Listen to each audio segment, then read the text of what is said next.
All right, I am going to get right into it. These next two chapters should be really quick, just starting in subbook 4. But I want to start with this little epilogue or whatever you would call it for the start of this, because I think it's very fitting to what this book has been about. You have barred the doors, caged the windows, every portal sealed to the outside world, and now you find what you feared most. There are killers, and they are in the house. I just think of Karsa. I think of Karsa being within this house of chains and being this most deadly kind of threat to the house. I hope. I hope. So let's get right into it. Um, we get Tavor. We get Felice and thinking of Tavor, this girl who almost didn't even have a normal childhood, was just setting up these kind of battle games, setting up kind of situations from history where someone fell to a larger army or whatever, and seeing if she could have done better, if she could have gotten through that. So she's really this tactician. Um, and it's, a lot of these people, one of these Canib or whoever's with Leosin is really downplaying Tavor, and they want to really see what she can do in these next chapters. And there's going to be this engagement, which is so cool. So yeah, very, very cool. Let me skip to Haboric is missing. And this kind of surprises a whole bunch of people. I think it's so cool that Haboric has made his abode into this temple. But as Felicin goes to the door, he says, the thing that resides inside of you is not welcome, in this temple. And very cool. I think it's neat that there's all this kind of threat from within, and we start to see that with Corbolo Dom. I mean, we already knew he was a threat, but it seems like more and more people are starting to wonder, when's he going to do something? When are these high priests that are like vipers? When are they going to do things? Um, yeah, I love, I love the concept of cold iron. I just think it's so awesome, um, and how 4 out of 5 times cold iron will beat hot iron, and that's why people like Haboric were still a threat. People like, or maybe it wasn't Haboric, Leomin still a threat. This guy of cold iron, Karsa, cold iron. Instead of this raging fire, just this. It's just so cool. And Tavor seems to be the coldest of iron. So, just very interesting that would be what the threat is, that the whirlwind needs to get that out, needs them gone. I love that page. That page is 710 and 711. One of the coolest pages, and kind of went ahead with what I was thinking was sort of about to happen. So Leomin plans on going against his orders to not strike, but he's a little bit of a strange kind of guy, and he's going to do things his way a little bit. And he knows he'll probably get in trouble, but he's probably doing the right thing here. Going and not downplaying Tavor, and really trying to see how they will do this, how they'll attack, and wondering about this person who Lacine has personally picked for this. Let's see. We have we have this obsession.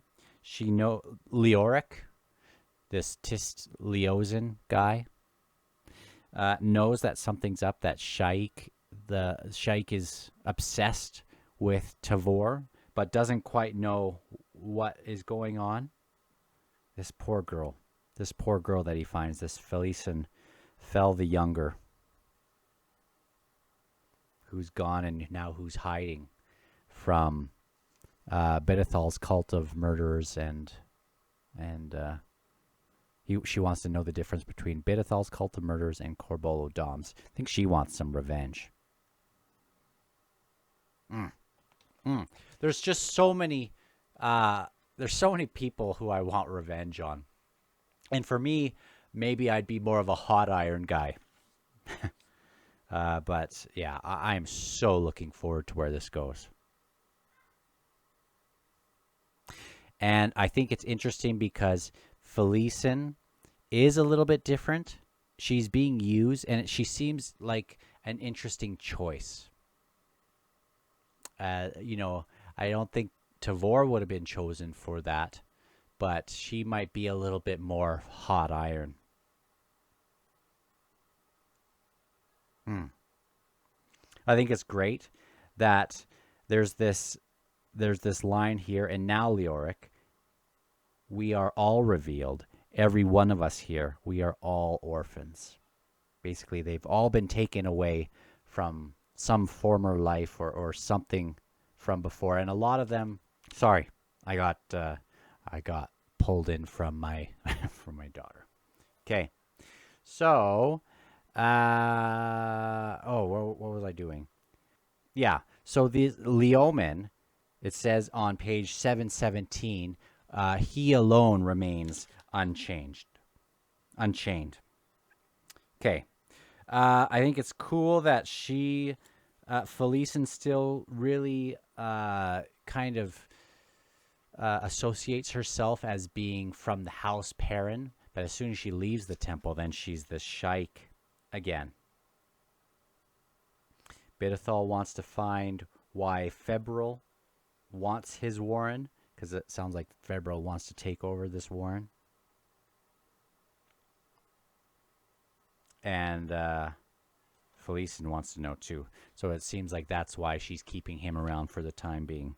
But I'm excited to see who gets revenge on this guy. I kind of hope it's Haboric, but or maybe even Felicen the Younger. It's wild. We find Corbolo, and he has this kind of circle of assassins, about 11 of them, I think it was. And there's this Kubing Plant. And they wonder, I like this line where they also wonder why perhaps the whirlwind perhaps wants them gone, so it would maybe allow the claw to infiltrate.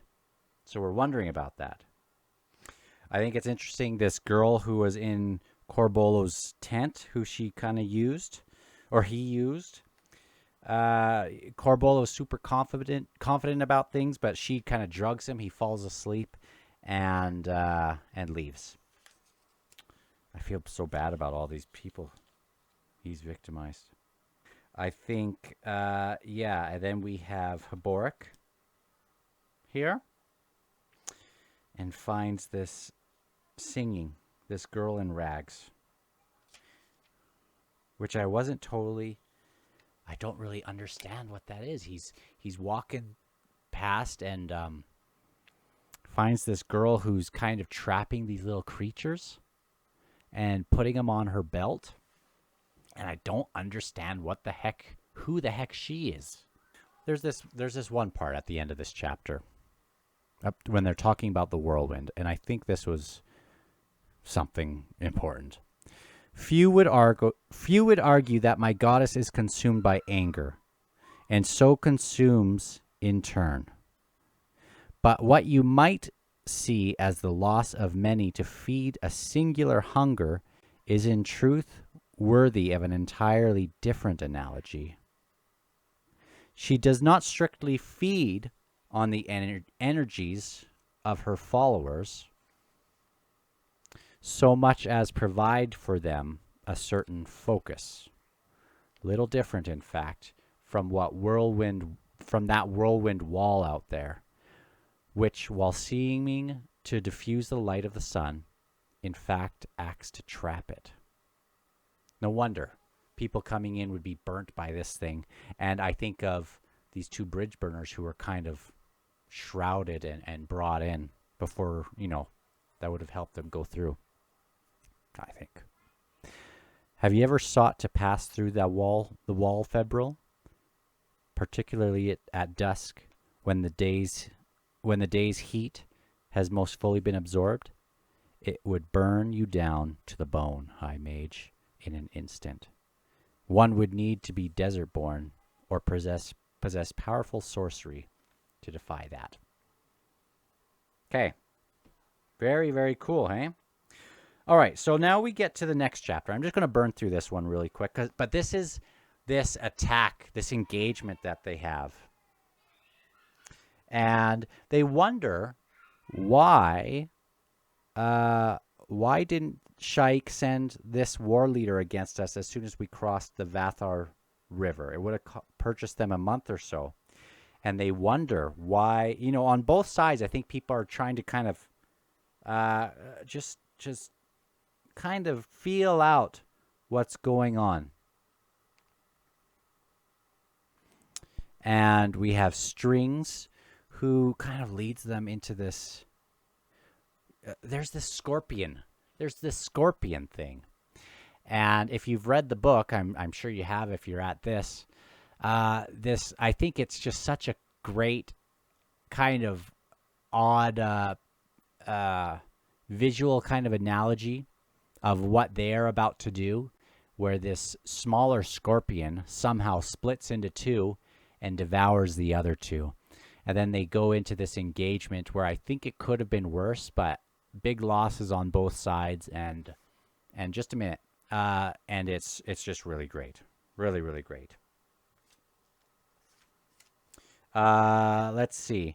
They have these crossbows that shoot the cussers. I think it's great that one of them just drops a cusser in this guy's lap, and he covers it with his helmet and just it just explodes, but he's fine somehow. I mean, fine relatively, I guess. And by the end of it, they know that the Empress has definitely chosen wisely with Tavor. I'm so into this. This lady, I think, is very, very fascinating. Okay, so we get to the very last page of this chapter, and this will be the end here. I have orders for you. This is Leomin to this guy that doubted Tavor. I have orders for you. Select a worthy messenger and have him take 3 spare horses and ride back to Shaik as fast as you can. He is to tell her I will be continuing with my raids, defying the orders, seeking the pattern to this adjunct's responses, and will join the Chosen One 3 days before the Malazan army arrives. Also, this is number 2, that I no longer hold any faith in Corbolo Dom's strategy for the day of battle, nor his tactics. I'm excited to see. I'm excited to see where what happens with Corbolo's plans, that whole thing. I'm excited to see what Haboric does in this last thing. I'm so excited to see what happens with the bridge burners. Excited to see if Karsa's has some kind of resolution. All right. Well, I got to go because my kids are starting to fight. Perfect timing. Perfect timing. Things are ready to pop off in this book. And I was mentioning the things I'm excited for. I'm trying to think if I missed anything. But we'll see. We'll see where it goes. I'm just excited to see. I'm excited to see all this. And I'll see you on the next one.